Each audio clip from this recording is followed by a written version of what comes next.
the screen, please, Jodi. So here's our mission statement. I think it's good just to remind ourselves, Jake. introduce to each other. Collective art. So essentially, we're a community of people who empower each other to love others through acts of service, kindness, and generosity. So, and this has a ripple effect as well. So within our own group, we're trying to encourage each other along, not through obligation, just encouragement and invitation. And the ripple effect is that sometimes our families might get involved in some of our activity or our friends or neighbours or people that we come into contact with. And a really good example of this has been the Sleepout for Soul, which happened on Friday night, where a lot of our extended network beyond Collective Heart were empowered and encouraged to act with kindness and generosity. So if you flick over to the next page, please, Jodi. You can see that today's agenda has the Sleepout for Soul, so we'll get to that in a moment. We have 3 new members. So one of them is John Sandy. So John, welcome to Collective Heart formally. So mate, it's great to have you on board. We also have Diane Hammer. So Diane, thanks for officially signing up. And I've just had a mind blank as to who's the third person. Leslie, but she's not here. Oh, thank God she's not here. Otherwise, that would have been extremely embarrassing. And Leslie, who did a stellar job with the Sleepout for Soul, actually. She did a lot of the copyright. So we'll talk a bit about that in a moment.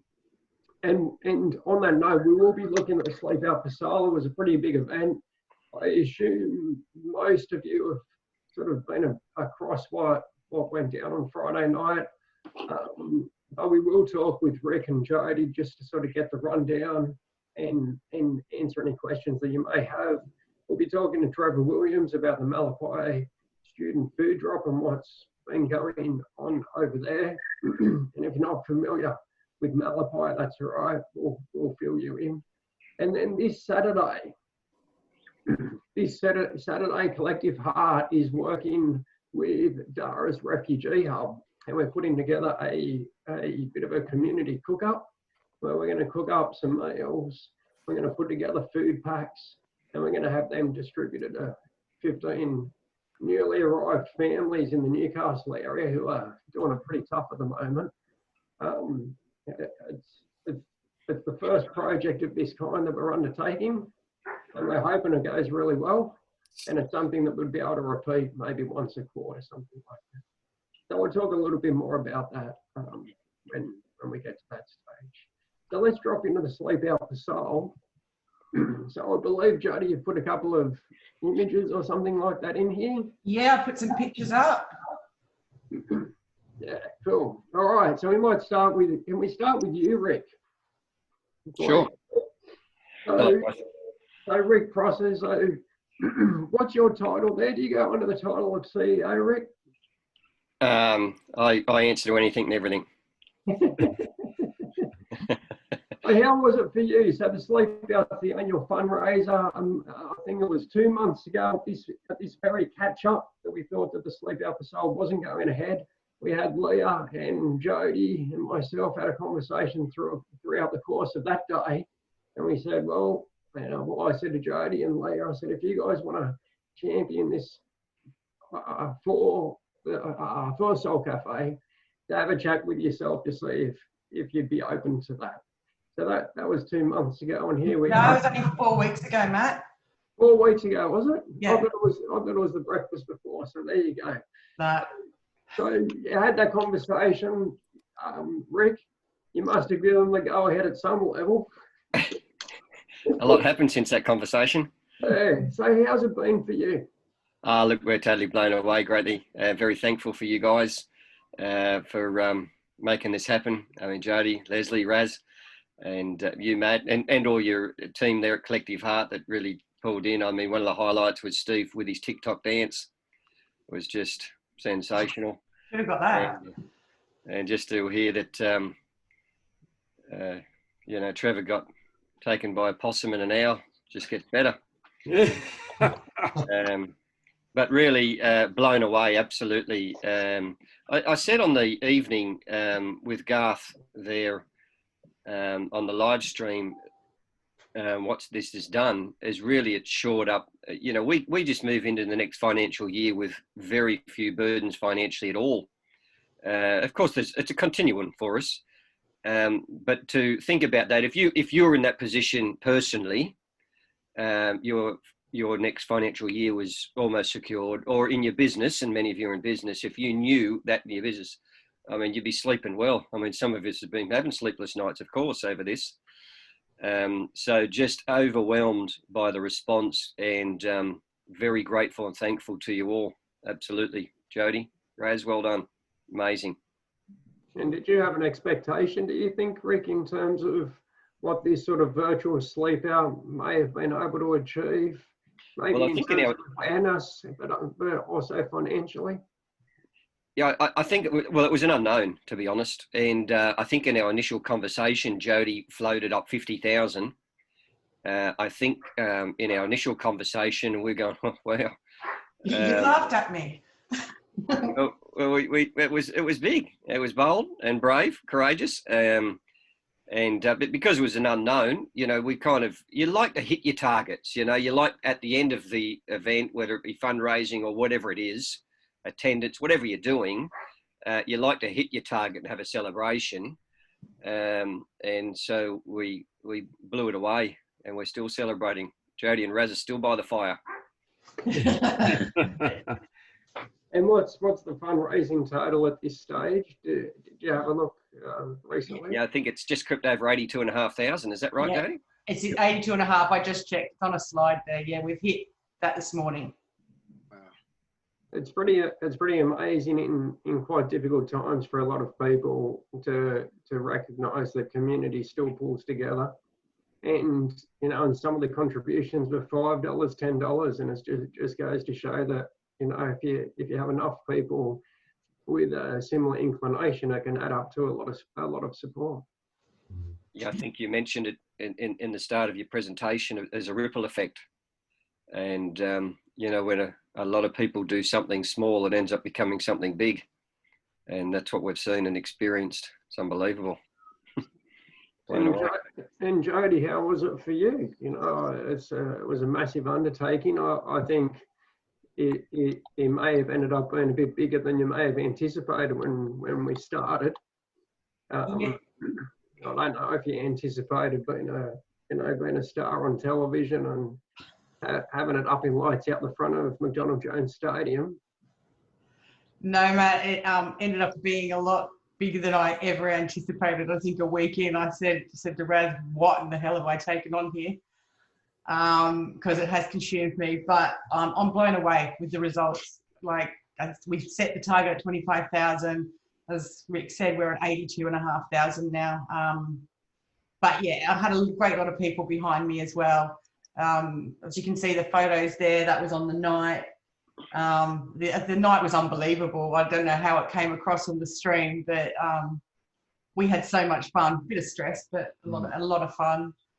But yeah, I couldn't have done it without, like, Leslie has been a key role in this as well. So unfortunately, he's not here this morning. We've got Oscar in the room here. If everyone gives him a clap, he did. He wrote a song for us, which he played on the night. And then we had lots of great sponsors who gave up prizes. I can put some more pictures up too. I think we've got some people we've got here. And the night was just absolutely awesome. One of the things with the night itself, we did intend to broadcast from here up until the morning.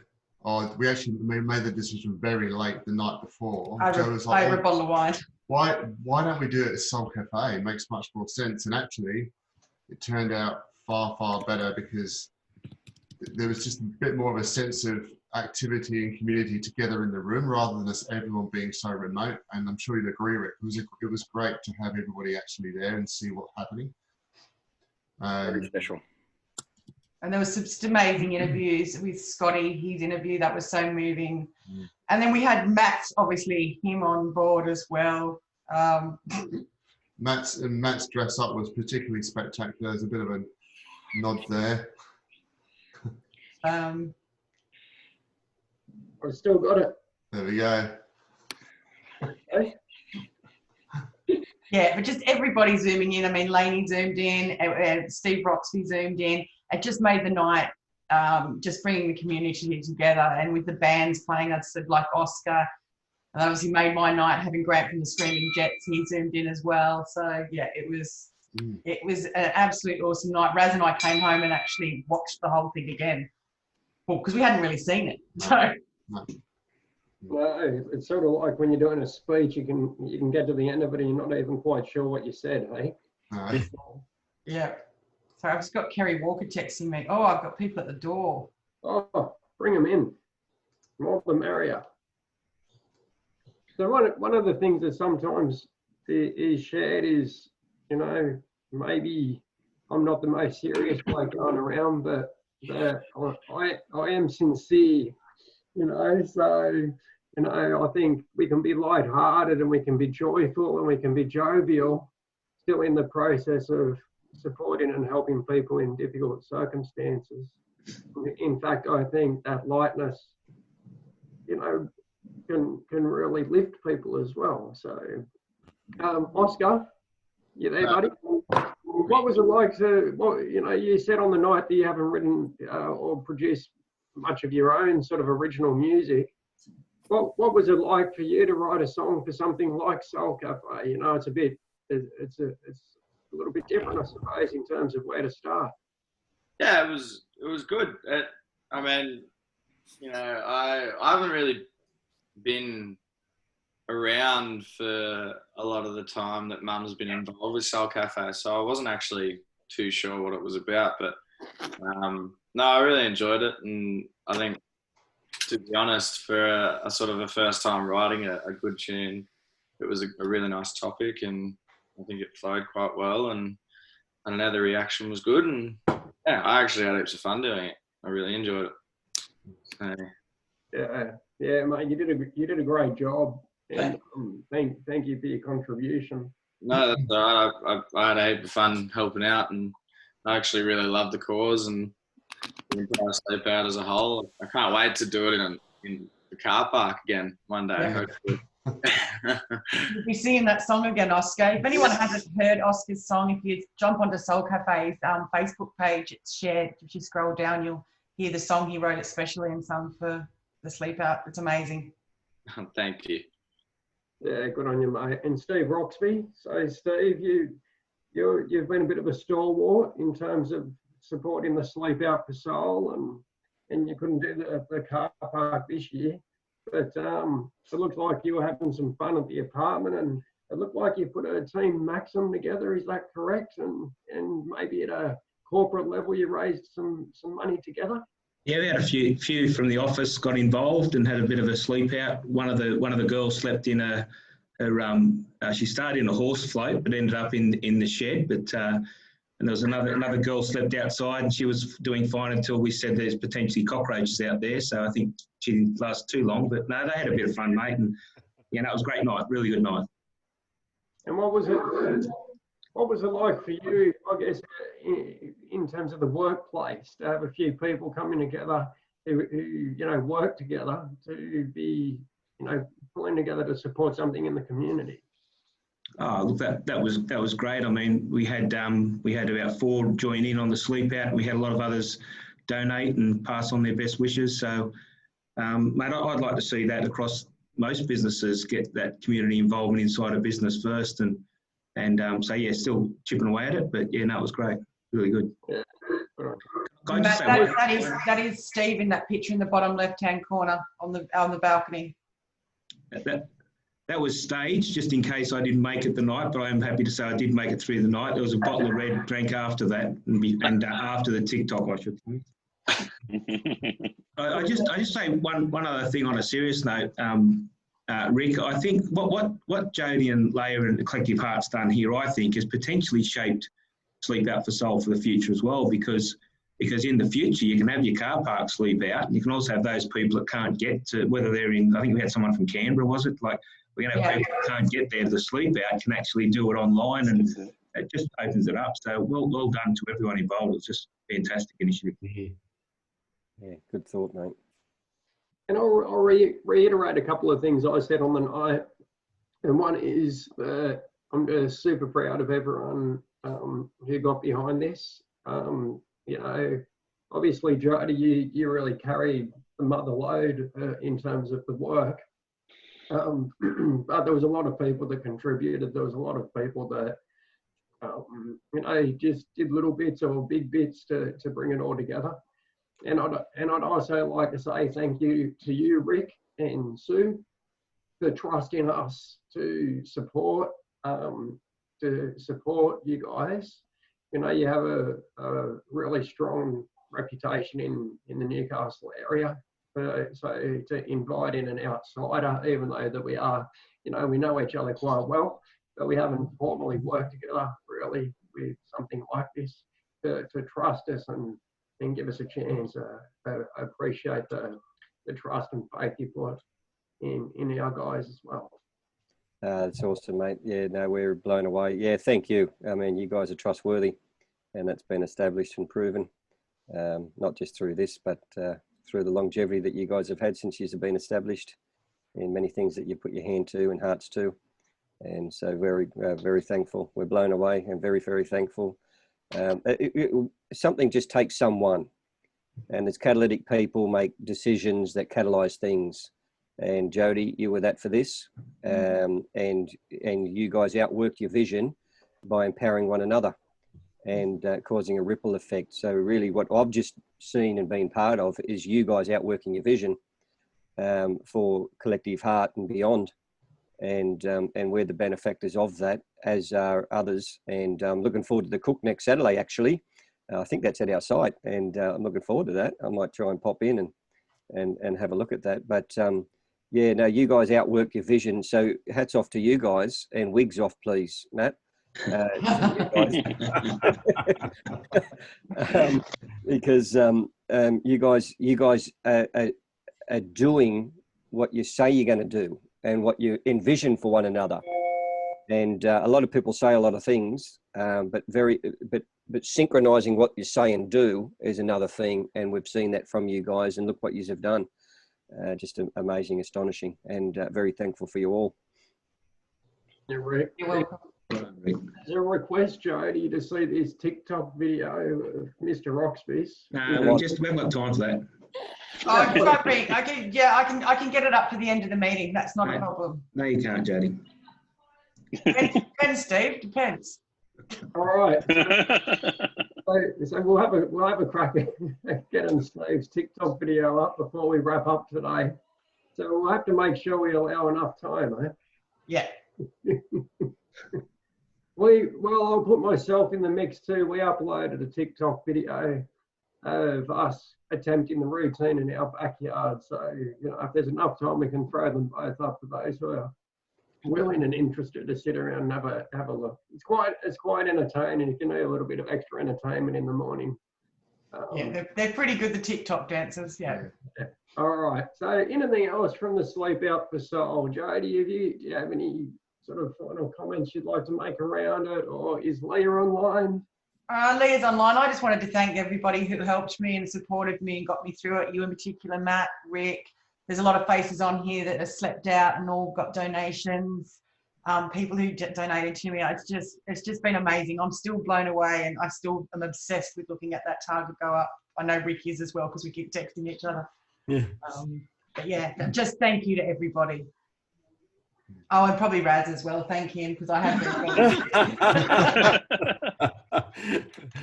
have been pretty stressed out the last few weeks. Yeah. But that's It was completely worth it. Completely worth it. Well, Raz is a pretty calming influence, isn't he? Yes, probably what I needed. Yeah. Yeah. Leah, would you like to make any comment? Because in fact, it was you who first said in our breakfast, Rick, have you considered a sleep out at home concept? And then I threw Jodi under the bus and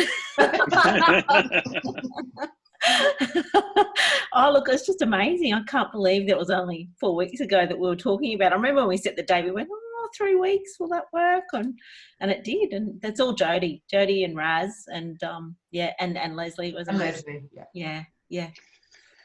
So and apologies for our technical difficulties out at Redhead on the night, and we told you to cross to us earlier.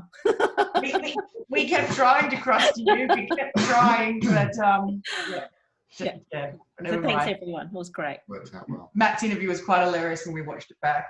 Yeah. It was? Yeah. Oh, that's good. Yeah, if anybody actually wants to watch it, and you've got 3 hours, it is still up on it's on Facebook forever now. So Yeah. Or just scroll to where Matt started speaking. It's 1 hour 48, just for the record. Oh. I was going to say I didn't have it for 3 hours. just wanted to thank somebody that's not here, but Garth Russell, I could not have done that without him on the night. And it was only a week before I decided to ask him to help me. It just wouldn't have been the same without Garth, and we just had so much fun. So. Yeah, he did a great job. Did do a good job.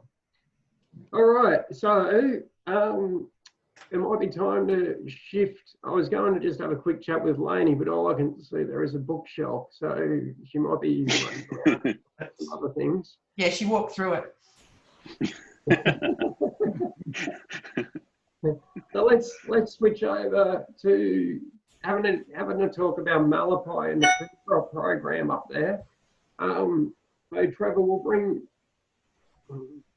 you online. So could you offer like the 60-second sort of backdrop to Malipai, because we have some people here this morning that would have possibly never heard of the Malipai Livelihood Centre, where it's located, how it came about, and is there a way to summarise that? Yeah, well, our mission is to help people help themselves, and the Livelihood Centre in the Philippines was established about 6 or 7 years ago now.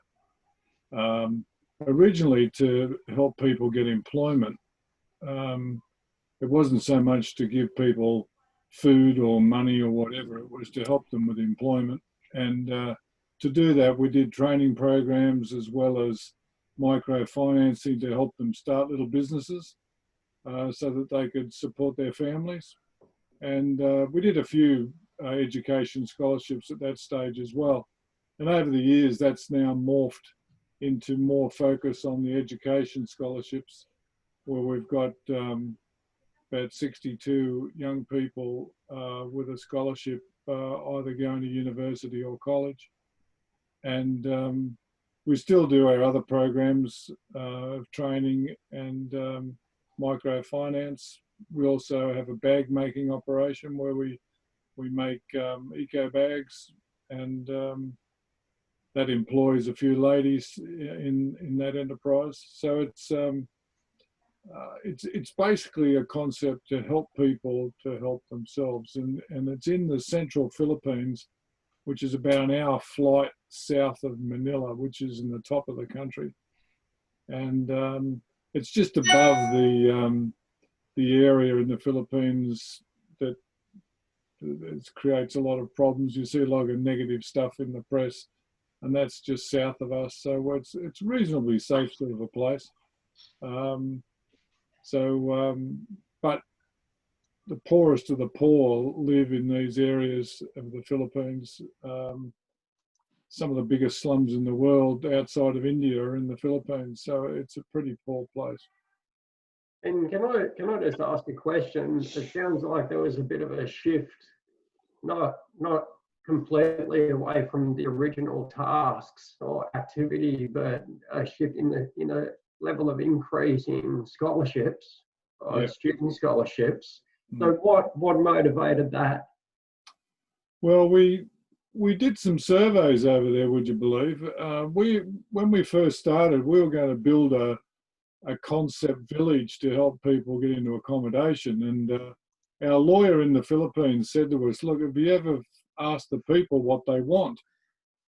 I thought, well, that sounds like a dumb idea, but let's do it. And so we did that, and education was number one. Housing was about number 8 out of 10. So we soon realised that we were shooting at the wrong target. And so we basically had to change tack. And education's a way out of poverty. Yeah. Yeah. Yeah, I try to explain that to my kids whenever they think school sucks. They really like the homeschooling thing. So we're in the process of sort of bringing them back into engagement with school. And, you know, it's a long day because my son, for example, he get all his schoolwork done by lunchtime and then goes surfing, and he thinks this is a pretty good day. And I can't argue with him. It sounds like a pretty good day to me too. So it's really important that he continues to value his education, which sometimes I think your appreciation can actually increase when things are a little bit more difficult in the community in which you live. So it's quite interesting that you look at thinking that the housing was the issue. But when you ask the question of the locals, what they ideally are looking for is support to get their kids through their schooling. Yeah, and the kids themselves value education too. I mean, for them to get a scholarship is just pure gold to them. Yeah. You Sorry, mate. You said you have about 66 kids in scholarships at the moment. 62, yeah. 62. That's fantastic. People involved with Collective Heart, either direct members or close connections with Collective Heart, we contribute to about 20 or so of those scholarships, which equates to, I think, a little bit over about $35,000 a year. Okay, so and each one of those people, right, has a role in positive effect to their family and community. Yeah. Yeah. Yeah, I mean, we cannot say thank you enough to Collective Heart for the contribution they've made over the years to Malipai, because it's been significant and continues to be. And so it's made a huge impact on Malipai in the Philippines. And it's certainly known quite widely in the community we work in over there. That when Collective Heart people turn up, everybody's pretty excited about that. And hopefully in the future we can make a visit again. Huh? Yeah, let's hope so. Can I? Sorry, just one second. Yeah. So the food drop, Trevor. So there's been a recent program, and we in Collective Heart did make a small contribution to help out with the kids that we sponsor directly. Yeah. So can you just talk a little bit about the food drop program? Yeah, sure. People here who aren't familiar with it. When the government in the Philippines announced that it was going to be total shutdown, we knew it would be bad for the poor.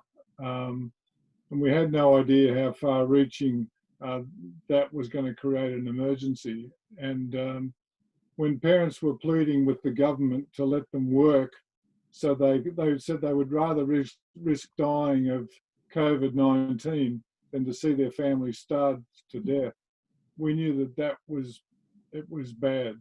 And the staff at the centre were on the phone to us, and Ellie was in tears one day about the plight of some of the families, and her emotion told us that, you know, this was a pretty serious thing, because some families hadn't had food for days, and they had no food, no fresh water, and so they were in a pretty desperate situation. So, and we were also faced here with supporters weren't in great shape either due to the pandemic, and having to go to them with the situation was difficult, but we felt that they had the right to know about it.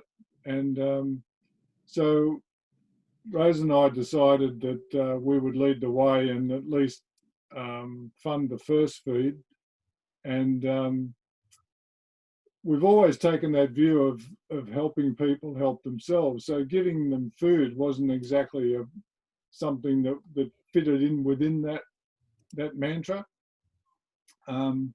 But if we had any doubts, they were soon put to rest as the reports started coming back after the first feed, where families were crying with relief that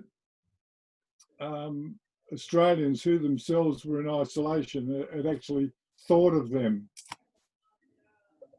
and had provided relief in such an emergency. And it was difficult getting the food to them, because when you've got a total lockdown, it means no one can leave their home unless they have a pass, and that pass enables them to go to get medical support and to buy food. But when you're not working, over there the basis was no work, no pay. So when you've got no money to buy food, well, it's not much good having a food pass to go out and try and buy food, because you haven't got any money. So we got the staff contacting some of our small businesses that we'd funded over there with our microfinancing loans, and we got them to supply the vegetables and eggs, and our little rice merchants, we got them to supply the rice, and we put together these packs, and all that food got brought into the centre and then distributed by whatever means we could get. We set up delivery points where the person in the household who had the pass, the isolation pass, could actually get out and get pick up the food. Ellie's dad, who's a delivery driver, on his way doing deliveries, he would sneak out of his truck and give some food to some of our students who are in far-flung areas. Her boyfriend, who's an IT techo, he was working in one area where we had a student that was in total lockdown. We couldn't get the pack to him.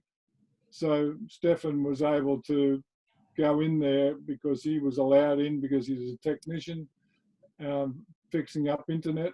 And so he delivered that. So we had all sorts of methods. We even had some local council workers who were related to some of our students. They took food packs into places that were completely shut down because they had COVID cases in those communities. So we were pulling in everything that we possibly could. And then we did a second delivery the next week, and our supporters just started sending money in. It was just amazing. And in the second week and the third week, we did a third week as well.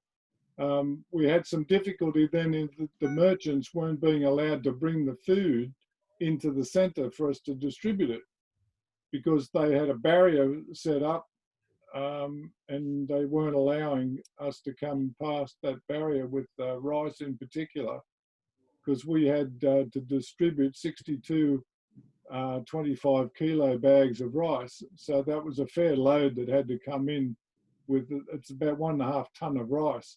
So this particular barangay official, who was an absolute tool, he wouldn't allow the rice to come into the centre.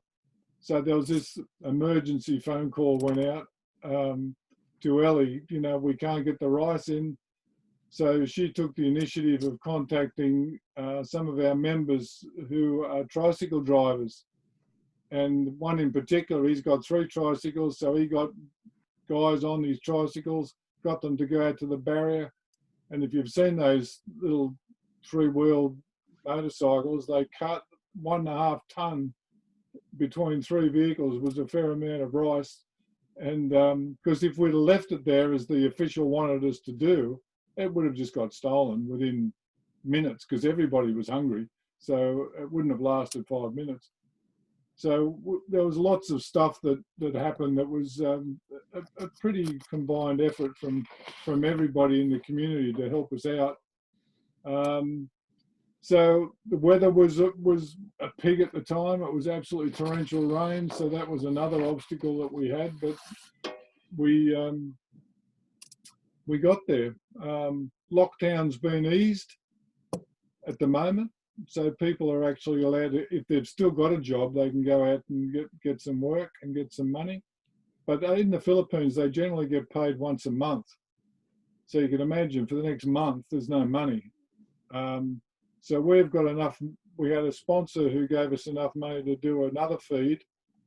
And so we're going to wait a couple of weeks just to see how they go. And if it's too bad, well, we'll get that feed done probably in the next week or so, just to tide them over until they get their first pay. But there's about 5 or 6 families who are still really struggling badly because they lost their jobs completely. And so we'll have to keep our eye on them.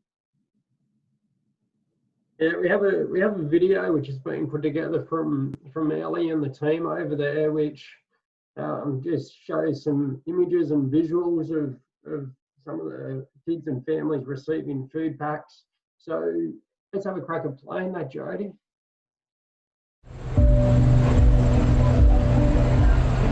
Something here is wrong. There are children without homes, but we just move along to take care of our own. There's so much suffering just outside our door, a cry so deafening, oh, we just can't ignore.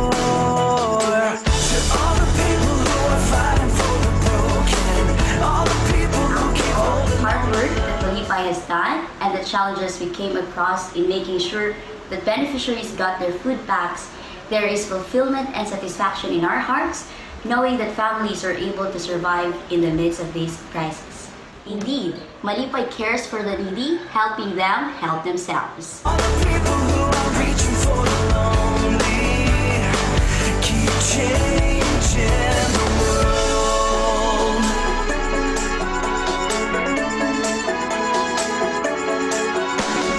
Take a look around before the sun goes out. What's lost can still be found. It's not too late now. It only takes one spark to make the fire burn. So reach inside your heart and let this be the start.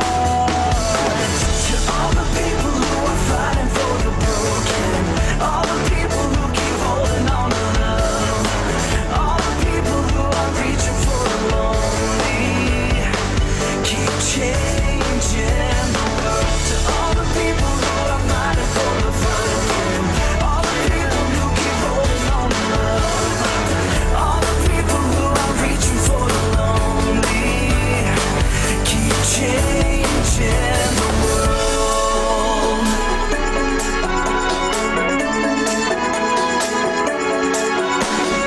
Take a look around before Thank you, the Malipai sun sponsors. God bless Thank you. you very much to Malipai for all the efforts and blessings that you've extended to us. Thank you for the care. Love you. Thank you, Malipai. Thank you. Thank you so much, Malipai. Thank you, Malipai. Thank you. Thank you. Thank you. Thank you, Malipai. Thank you so much. Thank you so much. Thank you so much, Malipai, for the food packs that you have given to us. It was such a big help to our family. Keep safe. Thank you for the trust and faith that you have given us, that in the midst of the pandemic, we were able to deliver hope and compassion to our students and your families. Thank you so much for loving them and for your continued support. all the people who are fighting for the broken, all the people who keep holding on to love, all the people who are reaching for the lonely, keep changing the world.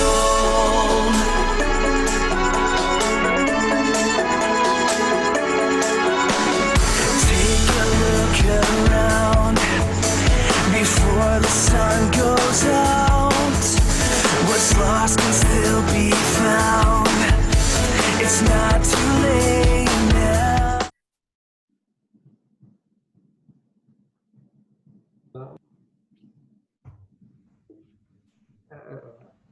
Everyone who's involved with collective heart at some level believes in the power of being kind and generous, and it's just lovely to see it manifest into something practical and real. And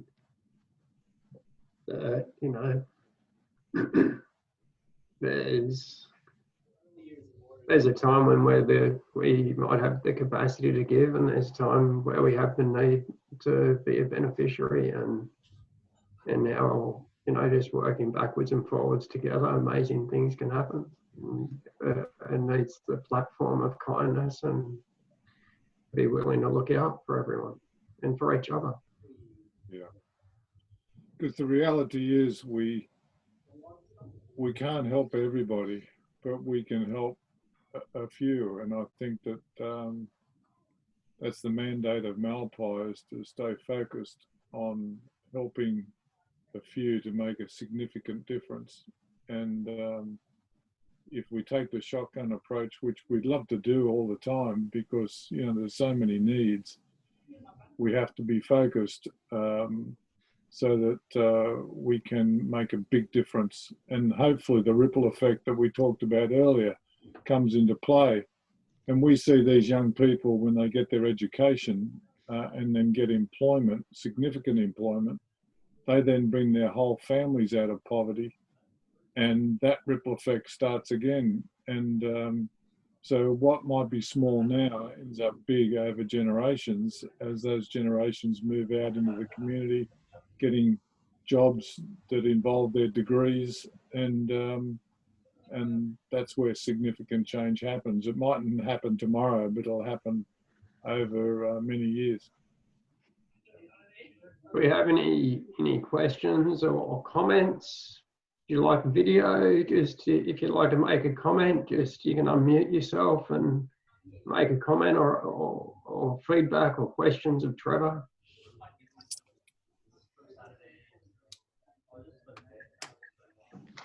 We just got a bit of background noise there. Is that your place there, Tony?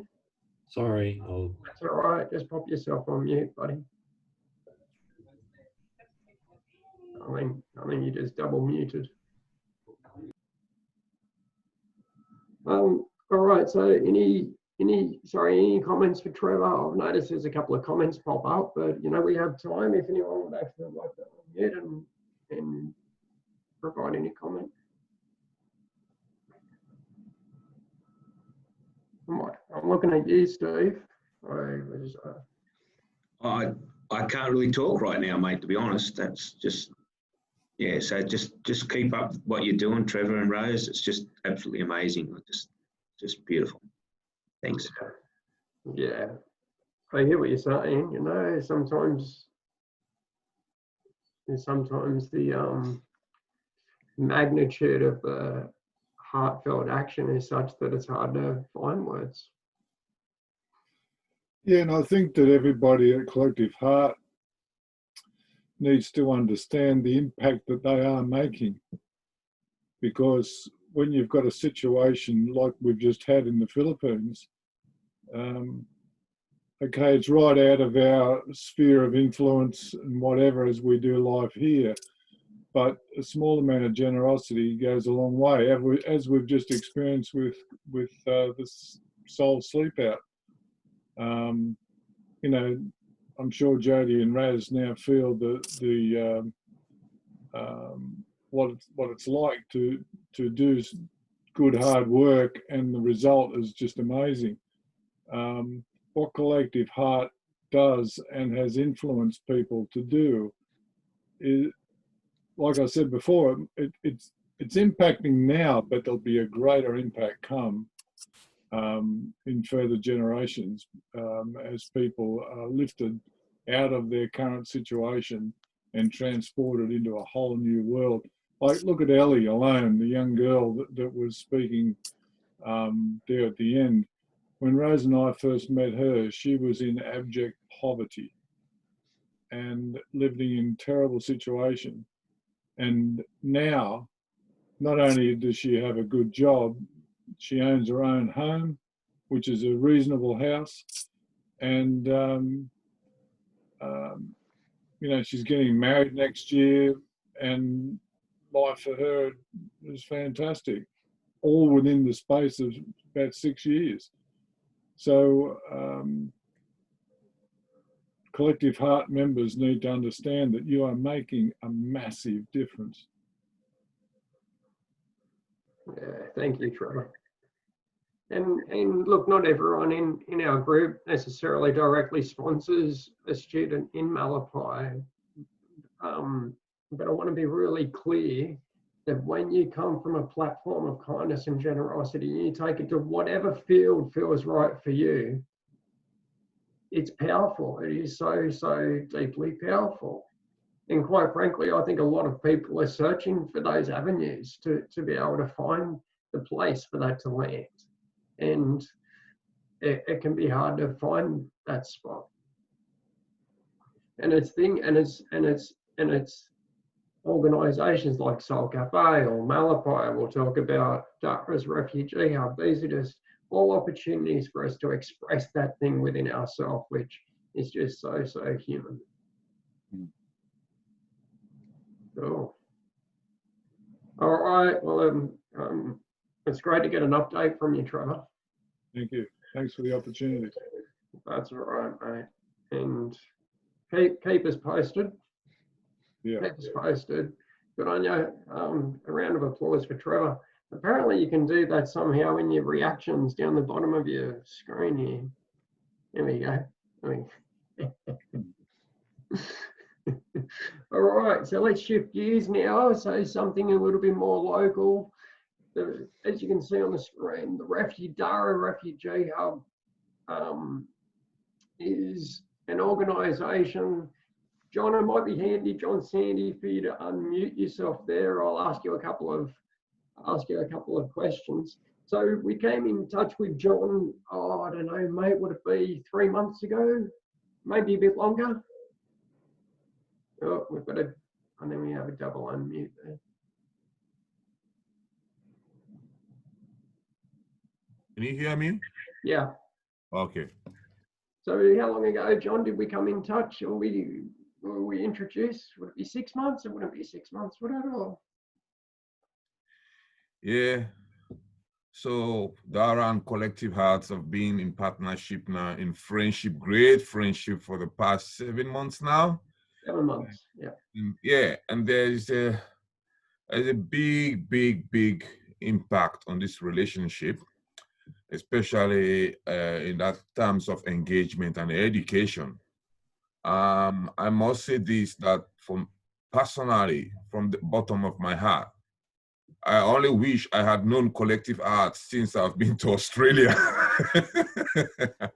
Because I mean, it's a great, I mean, Collective Arts is just, I don't know how to describe Collective Arts' mission and passion. I mean, just being there for people it's a great thing, you know. It's a great thing, you know, just being there for people, you know, for people to know that there are people out there who are really passionate about what you're going through in life is amazing. So for me, Dara and Collective Hearts, it's going to be a long-lasting relationship. I really appreciate, I'm so thankful, I'm so grateful for this partnership with Collective Hearts. You guys are just amazing, honestly. Yeah. So you're part of it now, mate, because you signed your membership form.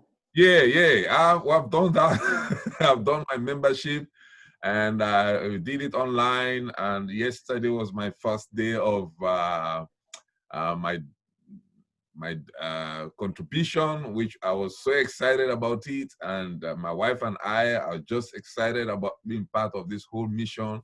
So yeah, it's a great opportunity. It's a great chance for me to be with you.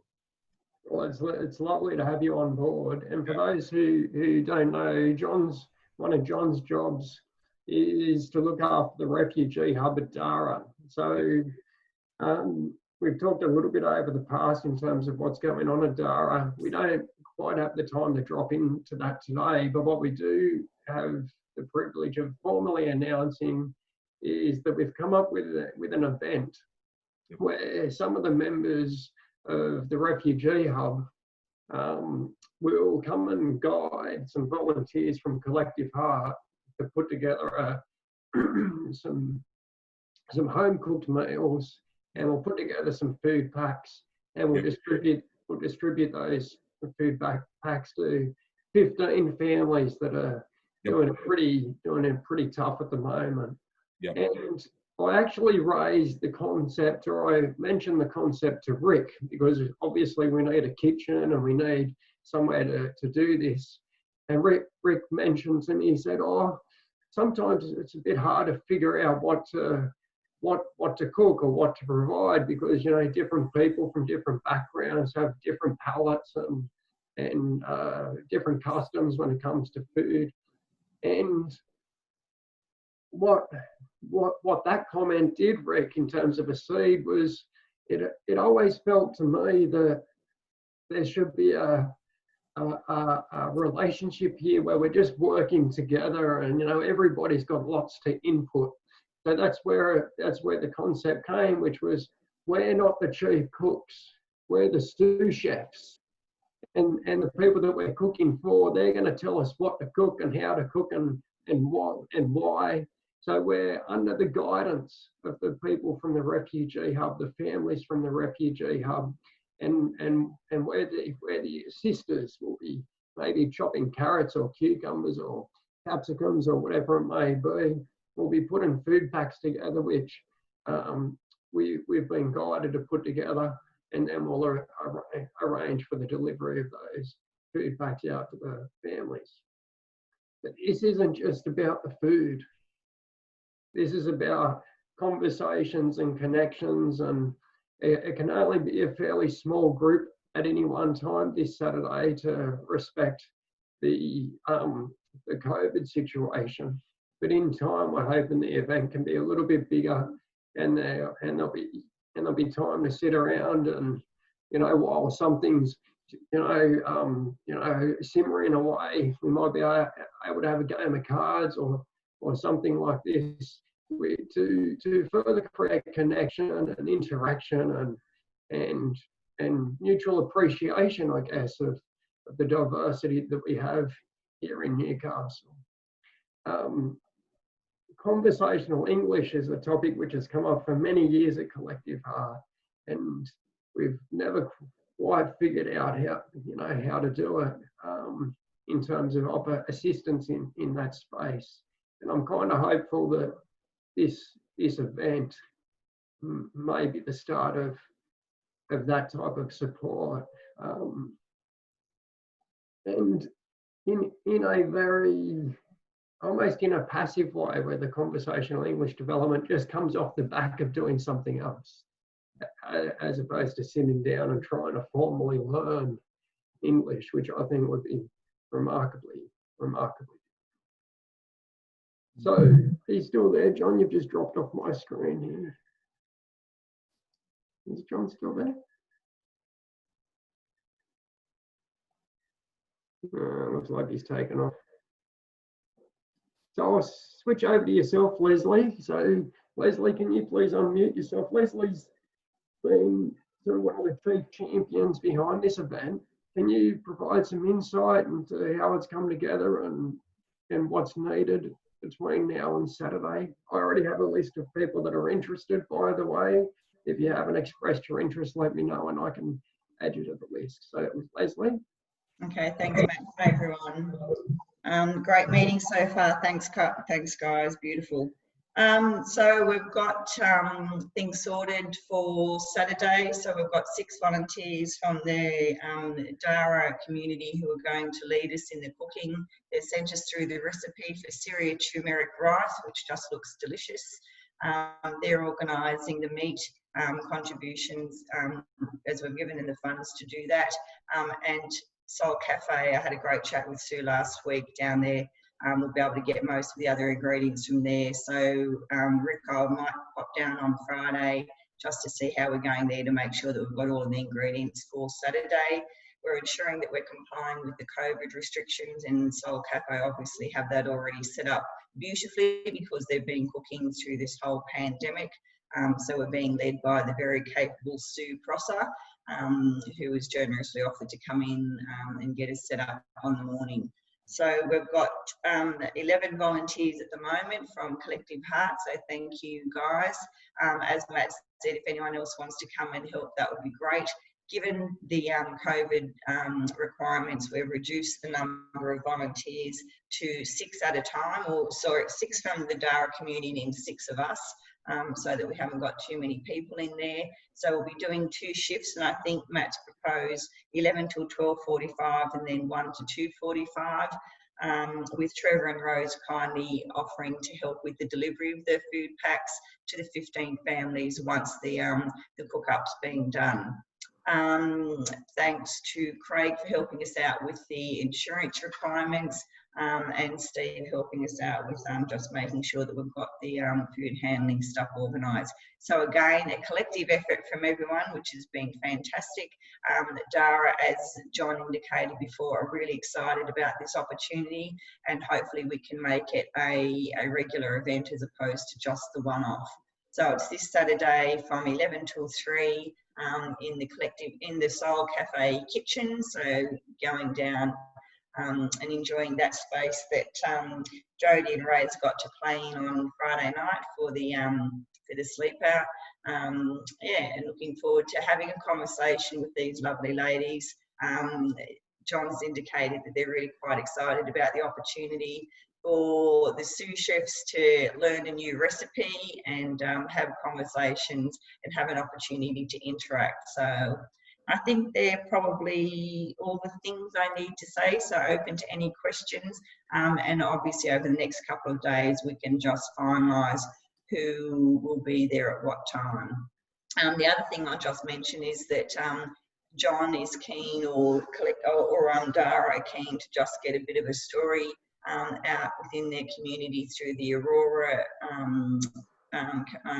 magazine that they distribute, and so someone from their communications team will just pop in briefly to interview the women and maybe a couple of the volunteers, but I'll be handing those communications role to Matt, and I've suggested, Matt, that he wears his wig from Friday night just for a bit of fun. Maybe that would be good with the photos, I'm not quite sure, but a good opportunity for Dara to certainly get some messages out there in the community that Collective Heart are working with them.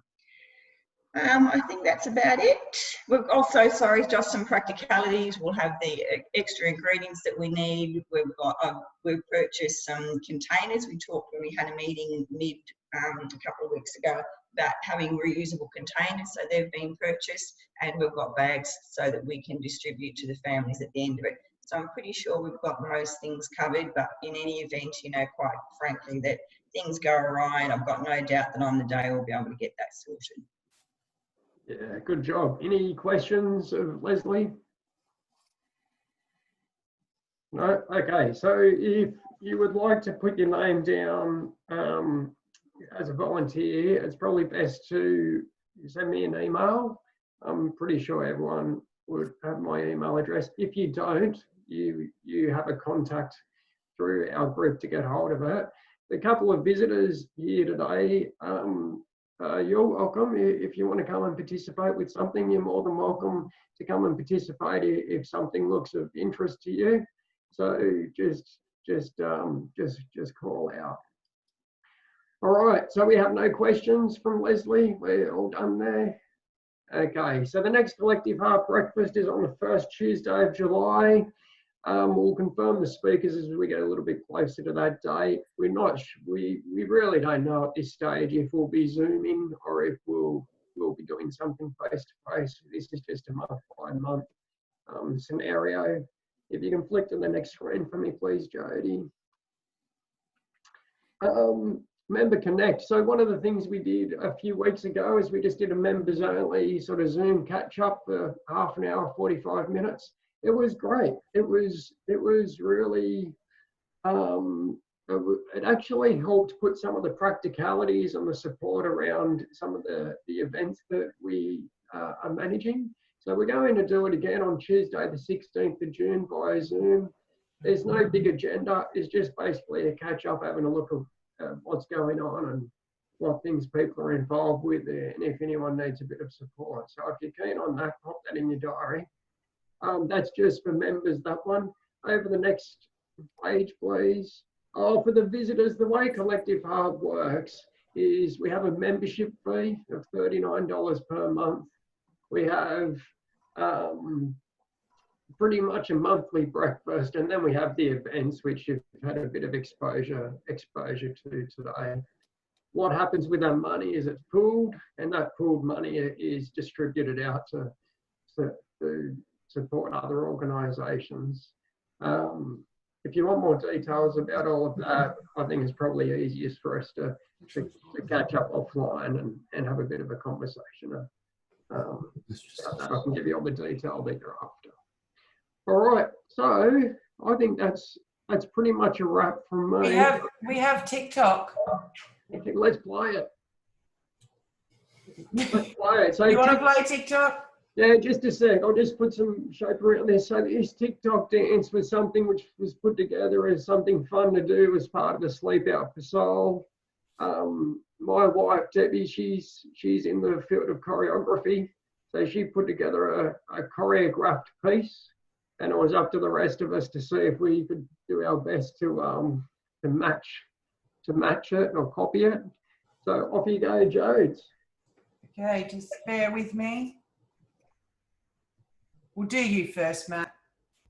What about Steve? I see the way you shine. Take your hand, my dear, and place them both in mine.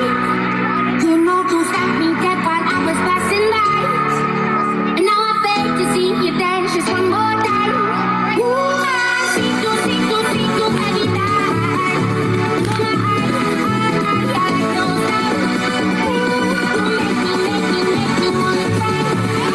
And now I beg to see you dance just one more time. Say, kiss for me, oh. I never seen anybody do the things you do before. Say, move for me, hey. And when you're done, I'll make you do it all again. I see you walking by. Take my hand, my dear, and look me in my eyes. Just like a monkey, I've been dancing my whole life. No, that's not unfair at all. I thought that was really well performed. Sorry, Matt, this is sideways.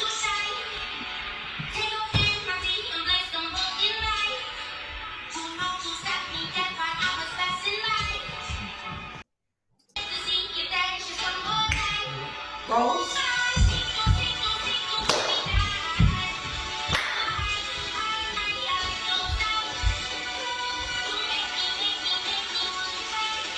Bounces. Chorus. Oh, that was before the bottle of wine, Steve?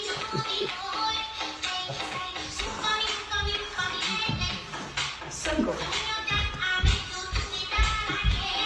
From the top.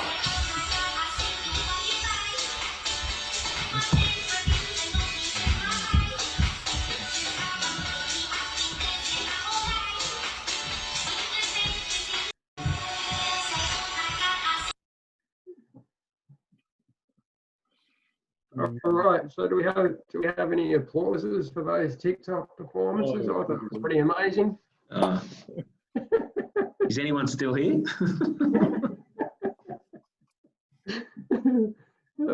It's important to laugh, isn't it? It is. So if you feel like you missed out on that TikTok routine thing, I'm sure I can send you a copy and you can practice it. And next time we catch up, we can all rip out, our dance moves.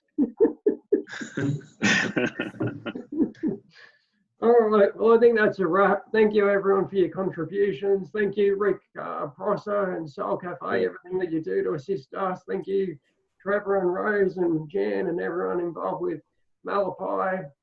John, who's disappeared somehow. Leslie, thank you for really.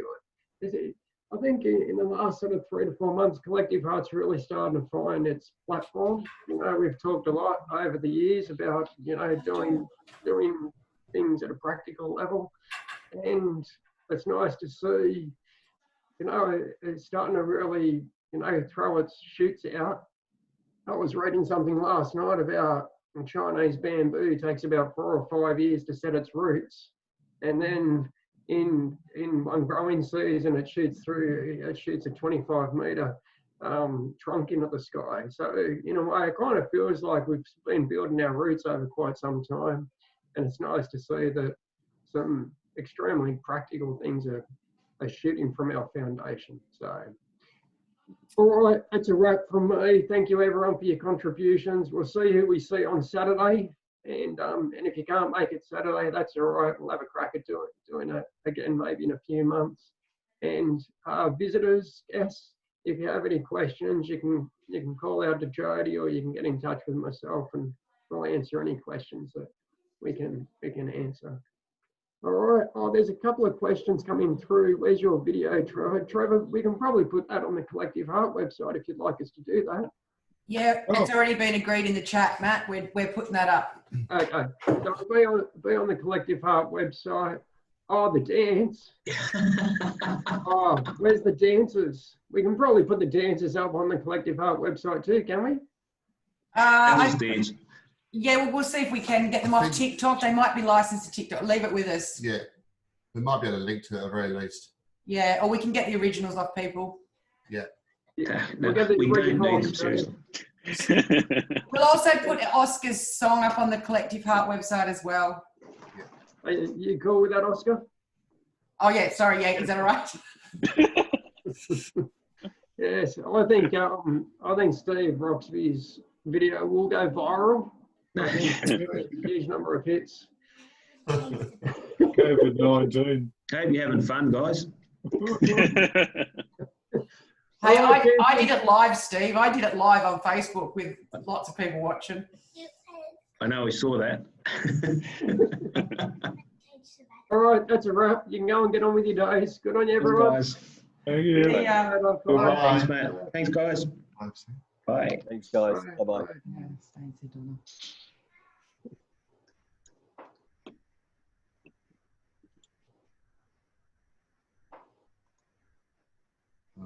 Yeah. Hey, love.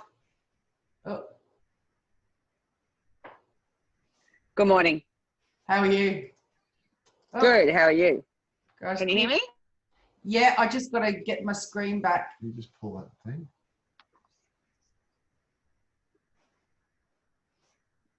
Oh, sorry. What's wrong with you? Can you get off my leg, please? Sorry, because I was in control and had so many people here, it got a bit weird. I'll just stop all this sharing. Ah, that's better. It was the sharing. I just want to have a chat with Donna, so you two can go inside. I want to change to that grab. Have you had some breakfast? That's all I've been doing. That's all you've been doing? Okay, bye. No, I thought we were having a family Zoom. Yeah, you have a family Zoom by the campfire. Oh, it's freezing in here though. I wish it was that warm. Yeah, I know, it's a freezing morning. Oh, I'd love another cup of tea, thank you. Are you at the office? Yeah. Yeah. Oh, is it cold down there? Your shoes are here, Sia. It is, but